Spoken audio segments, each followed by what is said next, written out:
하나님을 업신여기는 사람도 상황이 급박하면 하나님 나를 불쌍히 여겨주세요 라고 기도를 합니다. 이거는 비단 예수 믿지 않는 사람들도 동일한 것 같습니다. 예수 믿지 않는 사람들도 어려움에 처했을 때 절대적 존재의 도움을 구하죠. 의식적이든 무의식적이든 절대적인 존재의 도움을 구하는 것이 예수를 믿든 믿지 않던 사람들의 본성인 것 같습니다. 제가 군에 있을 때의 일입니다. 어느 날은 이등병이었던 한 친구가 100일, 군생활 100일 만에 나간 100일 휴가를 갔다가 복귀하는 날에 부대를 복귀를 해야 되는데 복귀를 하지 않은 겁니다. 아시다시피 휴가 나갔다가 부대에 복귀하지 않으면 부대가 난리가 나거든요. 난리가 난 겁니다. 정해진 시간에 오지 않자 아주 부대가 시끄러진 거죠. 제가 그때 대대의 군종병이었는데 그때 대대를 지키던, 숙직하며 지키던 이 용어를 알지 모르겠습니다. 당직 사령이라고 하는데 이분이 중대장이에요. 대위인데 중대장이었는데 이 중대장이 저를 지휘 통제실에서 부르더라고요. 이분이 예수님을 믿지 않는 분이었습니다. 저한테 이런 말을 하는 겁니다. 내가 한번 기도해봐라. 그 부대 복귀하지 않은 그 친구, 이등병 돌아올 수 있게 기도해봐라. 너가 기도해서 그 걔가 돌아오면 내가 교회에 나가겠다. 저한테 거래를 걸어온 겁니다. 저는 그래도 그 중대장님이 예수님 믿고 구원 받아야 되잖아요. 그래서 기도를 했지요. 어떻게 되었을까요? 돌아왔는데 제때 돌아오지 않았습니다. 제때 돌아오지 않아서 많은 어려움을 겪었던 일이 있었는데 여러분, 이 알라딘의 요술 램프처럼 내가 원하는 때에 마술적인 힘을 구하는 것이 기도가 아닙니다. 하나님은 그런 기도에 응답하지 않으십니다.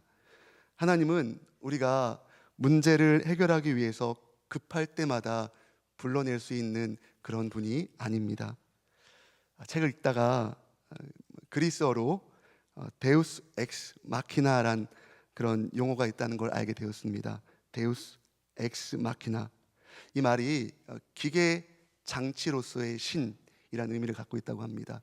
기계 장치로서의 신. 이것은 고대 그리스의 연극에서 사용되었던 하나의 연극 중에 장치였다고 해요.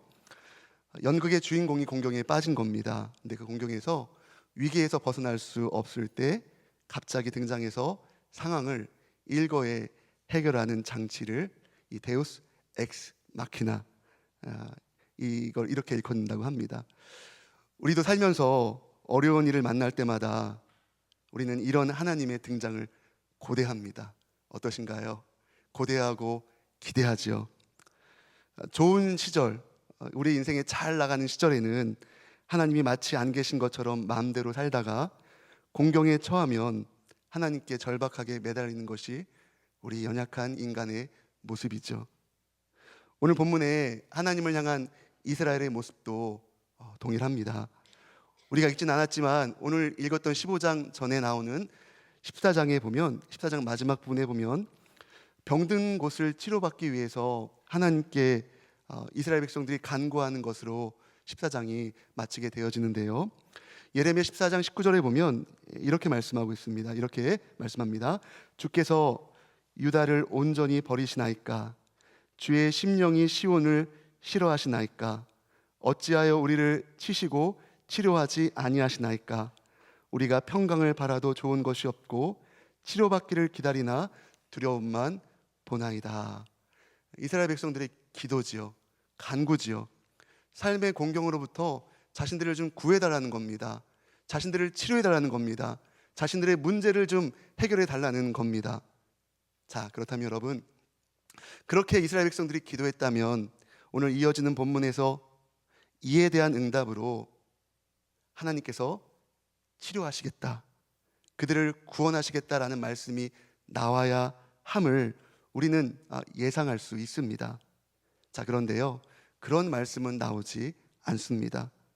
오히려 하나님은 이스라엘 백성을 심판하시겠다라는 자신의 심판의 의지를 아주 강하게 드러내십니다.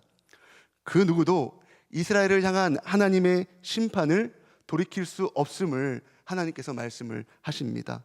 우리 1절 말씀 같이 한번 읽어볼까요? 15장 1절입니다. 여호와께서 내게 이르시되 모세와 사무엘이 내 앞에 섰다 할지라도 내 마음은 이 백성을 향할 수 없나니 그들을 내 앞에서 쫓아 내보내라. 여러분, 모세와 사무엘이 어떤 사람입니까? 모세와 사무엘은 이스라엘 중에서도 특별히 구약 성서에서 가장 위대한 믿음의 사람들이죠. 특별히 백성들이 위기에 처했을 때 하나님을 향한 하나님과 인간 그 중간에 서서 중보자의 역할을 감당했던 사람들이 사무엘과 모세였습니다. 자, 그런데요, 하나님은 최고의 중보자들인 그들이 하나님 앞에 서서 기도한다 할지라도 자신의 마음을 바꿀 수 없다, 분명하게 선을 그으시며 말씀을 하십니다. 그들을 용서하지 않고 심판하시겠다는 하나님께서 단호한 의지를 내보내십니다.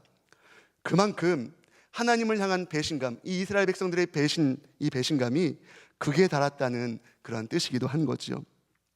하나님의 대답은 무엇인가요?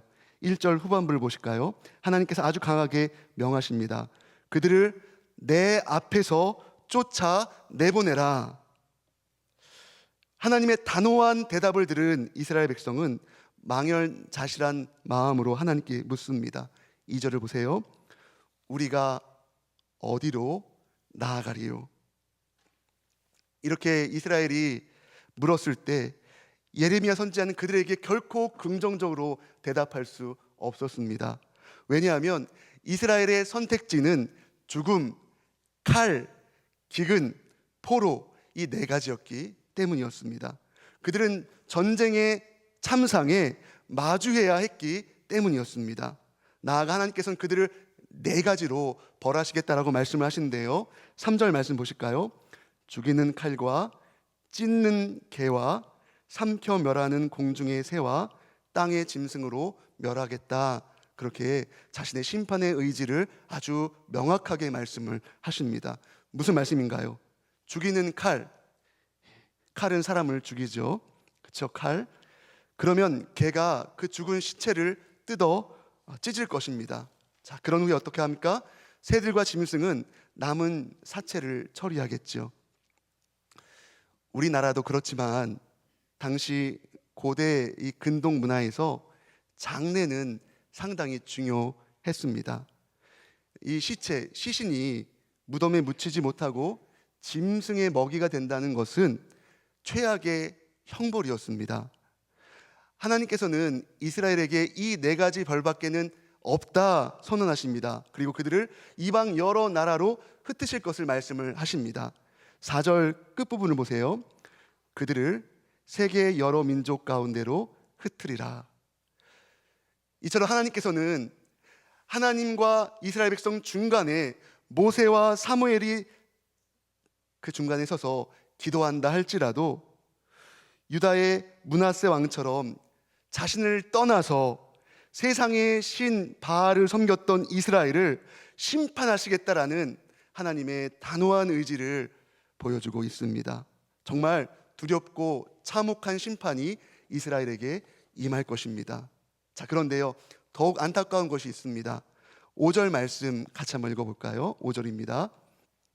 예루살렘아, 너를 불쌍히 여길 자 누구며 너를 위해 울 자가 누구며 돌이켜 내 평안을 물을 자 누구냐? 예루살렘, 즉 이스라엘을 불쌍히 여길 자가 없을 것이다 말씀하십니다. 그들을 위해서 울 자도 없을 것이고 그들의 평안을 물을 자도 없을 것이고 그들의 안위를 물을 자도 없을 거다 지금 말씀하고 계십니다. 누군가가 큰 일을 당했다는 소식을 들으면 그를 찾아가서 위로를 하기 마련인데, 패망한 예루살렘을 방문하여서 그들을 불쌍히 여길 자도, 또 그들을 위해서 울 자도, 그들의 평안을 물을 자도 그 누구도 없을 것이다 라고 하나님께서 이스라엘에게 말씀을 하십니다. 여러분, 예루살렘이란 단어를 보세요. 예루살렘, 이 말에는 샬롬, 평안을 의미하는 단어가 포함되어져 있습니다. 자, 그런데 정작 이 예루살렘, 이스라엘에는 평안이 없을 것입니다. 그만큼 하나님께서 철저하게 심판하시겠다는 겁니다. 본문은 하나님께서 이렇게 심판의 의지를 확고히 하신 이유, 그 하나님의 의지를 분명히 하신 그 이유를 밝히고 있는데요. 우리 6절 말씀 다 같이 한번 읽어볼까요? 여호와께서 이르시되 내가 나를 버렸고 내게서 물러갔으므로 내게로 내 손을 펴서 멸하여 지쳤음이노라. 아멘. 첫 번째로는 내가 나를 버렸다 말씀하십니다. 내가 나를 버렸다. 이스라엘이 하나님을 버렸기 때문에 하나님은 이스라엘을 심판하시겠다라는 단호한 의지를 보이시는 것입니다. 자, 히브리어 동사는 여러분 그 동사, 동작이나 상태를 나타내는 이 동사, 히브리어 동사는 주어에 따라서 그 형태가 바뀝니다. 그래서 그 동사의 형태를 보면 그 일을 행하는 주체가 나인지 너인지 그인지 그들인지 우리인지 누구인지를 알 수 있습니다. 동사만 보면 알 수 있다라는 거죠. 근데 이 버렸다는 이 말에는 너라는 2인칭 주어의 의미가 포함되어져 있습니다. 너가 버렸다는 겁니다. 자, 그런데요, 너가 버렸다라는 그 버렸다라는 동사 앞에 너라는 인칭 대명사가 또 나오고 있습니다. 왜 그럴까요? 강조하고 있는 겁니다. 강조. 하나님을 버린 주체가 예루살렘이라는 것을 강조하고 있는 겁니다. 그러니까 이런 말이 되는 겁니다. 예루살렘, 너가 나를 버렸다. 예루살렘, 너가 나를 버렸다. 지금 그렇게 말씀하고 있는 겁니다. 이 버렸다라는 동사가 이 예레미야서의 두 군데에서 사용이 되어지는데 7장 29절에서는 끊어버리다라는 의미로 번역이 되어져 있고요. 12장 7절에서는 내던지다로 번역되어져 있습니다. 이스라엘은 하나님과 자신들을 무관하게 여겼습니다. 그들은 하나님을 버리고 끊어버리고 내던져 버렸습니다. 그렇습니다. 이스라엘은 하나님을 버리고 끊어버리고 내던져 버렸습니다. 그것뿐만이 아니었습니다. 이어진 말씀을 보면 물러갔다라는 말이 나옵니다. 물러갔다. 자, 이 말의 의미는 등을 돌려서 가다를 의미합니다. 등을 돌려서 가다. 하나님을 향해 나아가야 할 그들이 하나님으로부터 어떻게 했죠? 등을 돌려서 지금 다른 곳으로 가는 겁니다. 누구를 향해서? 세상 신을 향해서, 바알과 아세라 신을 향해서 나아가는 겁니다. 세상 신 바알에게로 눈을 돌려 그에게로 향하고 있는 겁니다. 자, 그리고 이 물러갔다라는 말에는 계속 뒷걸음치다는 의미가 있습니다. 계속 뒷걸음치다. 그리고 부패하다라는 의미가 있습니다. 이스라엘 백성들이 어떻게 한 겁니까? 하나님으로부터 계속 뒷걸음을 치고 있는 겁니다. 하나님께로 나아가야 되는데 계속 뒷걸음을 쳐서 세상 신 바알에게로 도망쳐서 부패한 상태로 지금 서 있는 것이죠. 여러분, 이 두 개의 동사, 버렸다, 물러갔다, 이스라엘 백성들이 하나님을 버리고 하나님 앞에서 물러갔는데 이 시제가, 이 동사들의 시제가 미완료로 표현되어져 있습니다. 완료가 되지 않고 과거 어떤 시점부터 계속 지금 그렇게 지금 해온 겁니다. 계속. 자, 이스라엘의 행위가 일회성이 아니었다는 겁니다. 계속 하나님을 버리고 계속 하나님을 물러나고 계속 하나님의 등을 지고 바알 신에게로 향하고 있었던 이스라엘의 모습을 아주 명확하게 보여주고 있는 것입니다. 그들의 악행이, 여전히 하나님을 향한 그들의 악행이 자행되고 있음을 고발하고 있는 것입니다. 이런 이스라엘의 모습에 하나님은 내가 뜻을 돌이키기에 지쳤다라고 말씀을 하신 거지요. 하나님이 가슴을 치며 탄식을 하시는 겁니다. 내가 뜻을 돌이키기에 지쳤다.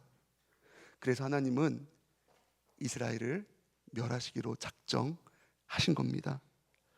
여러분, 선하고 인자하신 자비와 용서의 하나님이 지치실 정도라면 더 이상 할 말이 있겠습니까? 더 이상 할 말이 없는 겁니다. 하나님은 이스라엘을 심판하겠다는 의지를 굴하지 않으실 것입니다. 다시 말씀드리지만 이스라엘은 하나님을 버렸습니다. 하나님을 끊어버리고 하나님을 내던져 버렸습니다. 그들은 하나님으로부터 등을 돌렸습니다.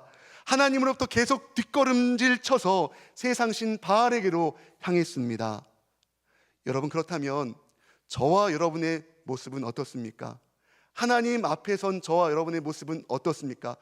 혹여나 하나님이 늘 세상으로 향하는 우리의 모습을 보고 내가 내 뜻을 돌이키기에 지쳤다 말씀하고 계시지는 않습니까?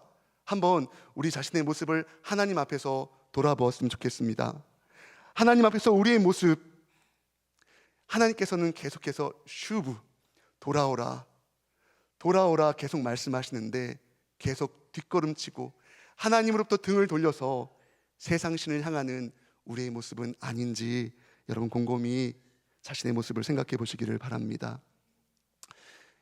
이런 하나님 앞에서 이스라엘의 행위를 하나의 단어로 표현해 본다면 업신여김이 아닐까 생각을 해보았습니다.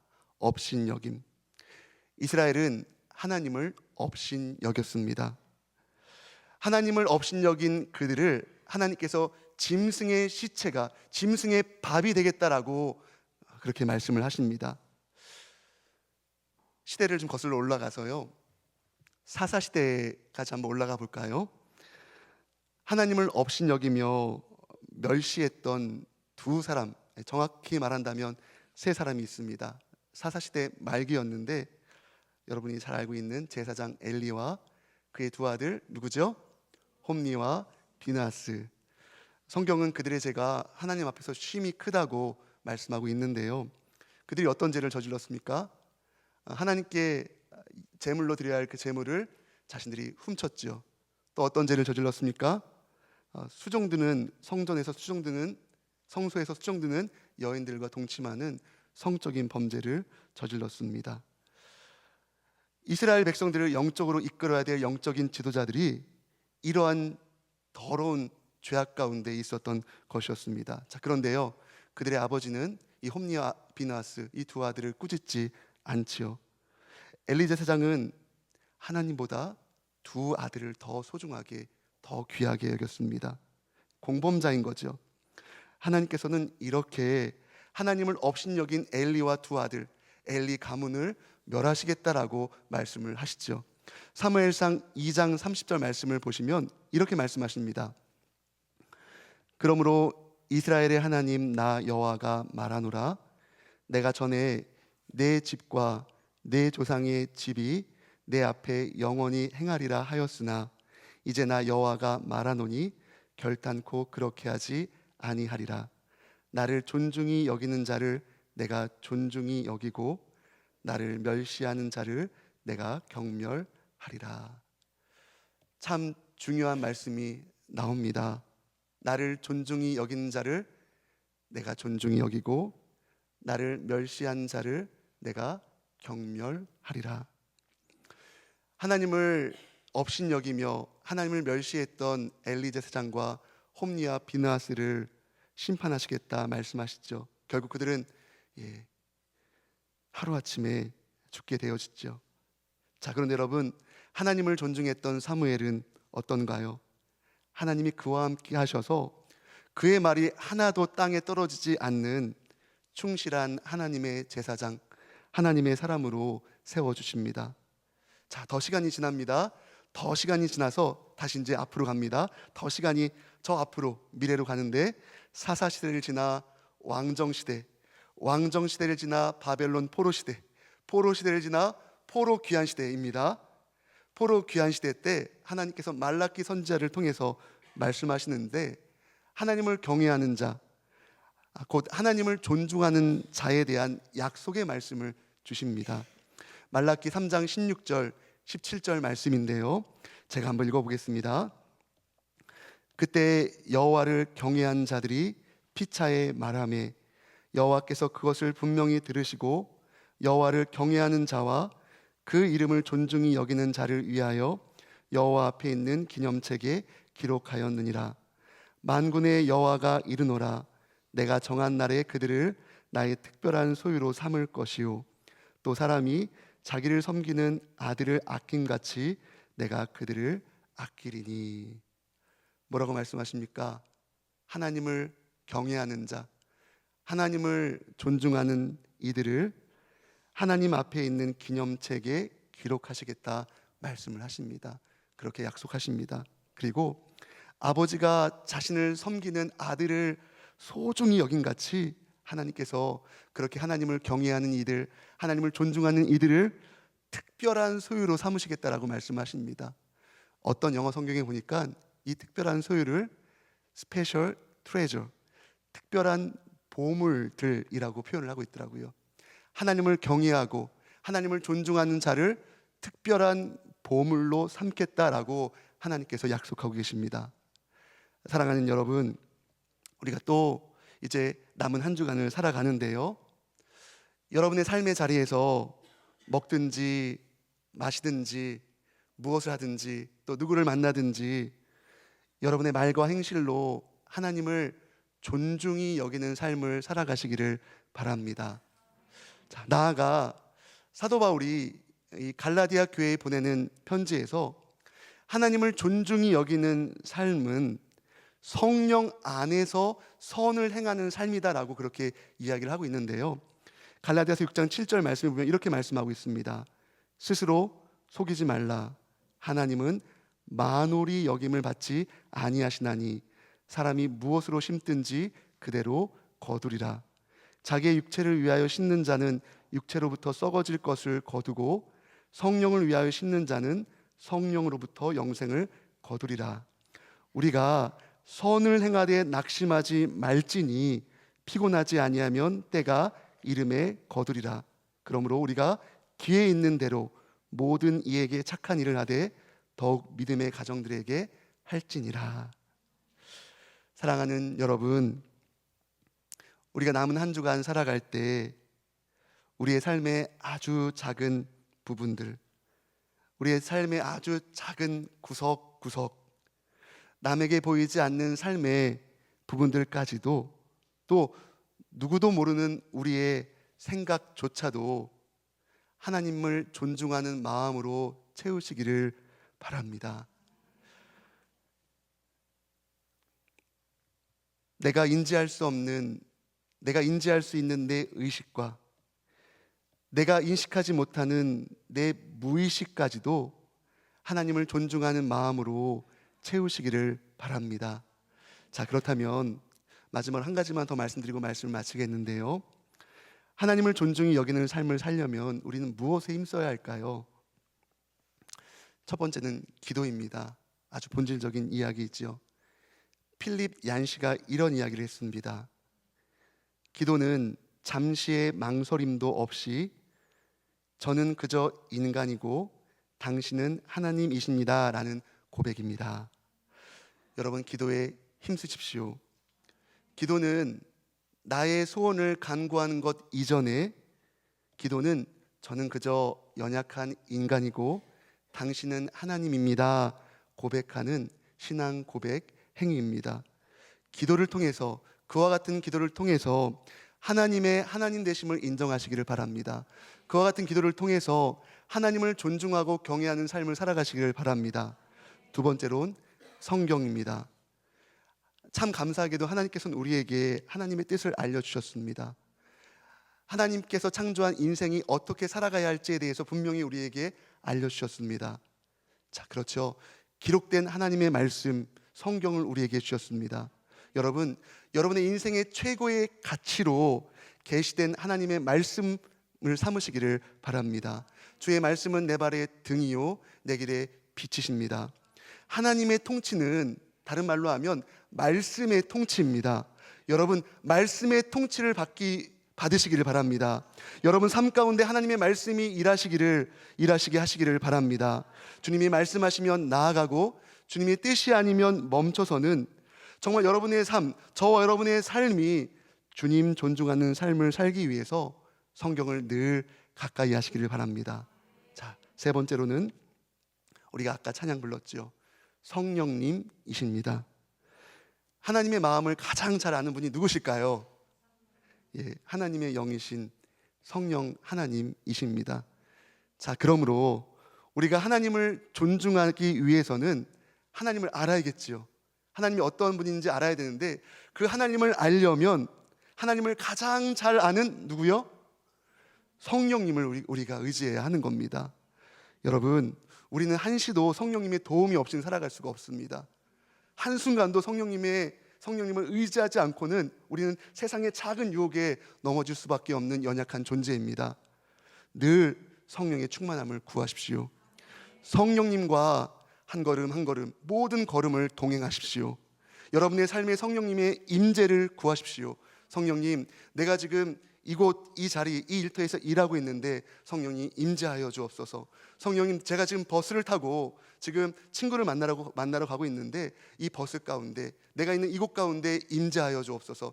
늘 성령님을 인식하고 성령님의 임재 안에 살아가시기를 바랍니다. 여러분이 있는 모든 곳이 성령님이 임재하시는 성전이 되게 하시기를 바랍니다. 이렇게 기도와 말씀과 성령 안에서 누구를 존중하는 삶? 하나님을 존중하는 삶, 하나님을 경외하는 삶을 살아가십시오. 여러분, 우리가 이제 기도할 건데요, 결단하시기를 바랍니다. 주님, 내 삶의 모든 영역에서 다른 이가 볼 수 없는 그 자리조차도 내 삶의 모든 영역에서 나는 하나님을 존중하는 삶을 살아가겠습니다. 하나님을 만홀히 여기고 하나님을 경히 여기는 삶이 아니라 하나님을 경외하며 하나님을 존중하는 삶을 살겠습니다. 내 지식과 감정과 의지를 다해 내 영혼을 다해서 하나님을 존중하겠습니다. 그렇게 결단하시기를 바랍니다. 한 주간 그렇게 하나님을 존중해서 너는 나의 스페셜 트레저야, 너는 나의 특별한 보물이야, 너는 나의 특별한 소유야 라는 하나님의 음성 듣고 풍성한 은혜 가운데 거하는 저와 여러분의 삶이 되길 주님의 이름으로 간절히 축원합니다.